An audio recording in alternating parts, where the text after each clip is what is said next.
وعلیکم میرا السلام. نام عبدالاکبر خان ہے. عبدالواحد صاحب کے بچہ ہوں. جی حضور، میرا سوال ہے، جب گناہ گاروں کے کیا؟ گناہ ختم ہو جائیں گے تو پھر وہ جنت میں جب چلے جائیں گے تو پھر دوزخ ختم ہو جائے گی؟ رسول اللہ صلی اللہ علیہ وسلم نے یہی فرمایا ہوا ہے. تمثیل ہے یہ، اصل میں اس کو ظاہر پہ معمول نہیں کرنا چاہیے.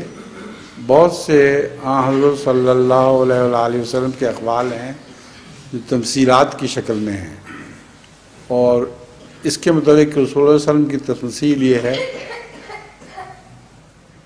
ایک وقت جہنم پہ ایسا آئے گا کہ اس کے جس طرح خالی عمارت کے دروازے کھٹکھٹا دے جاتے ہیں، اس طرح اس کے دروازے کھڑکیں گے آپس میں، جن کو کنڈی نہ لگائی گئی ہو. تو اب دیکھو جہنم میں تو دروازے کوئی نہیں ہیں اس قسم کے، تو لوگ سمجھتے نہیں یہ تمثیلات ہیں. تو سمجھانے کے لیے لوگوں کو بہرحال آپ نے فرمایا کہ پھر جہنم کے دروازے کھٹ کھٹ کریں گے اور کوئی ان کو بند کرنے والا نہیں ہوگا.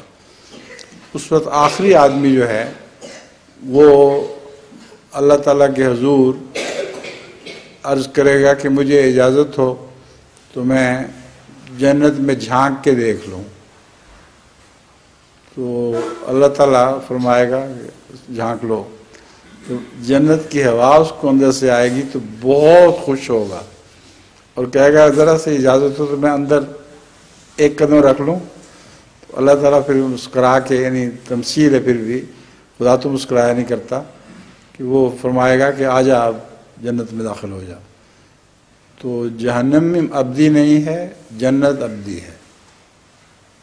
ٹھیک ہے.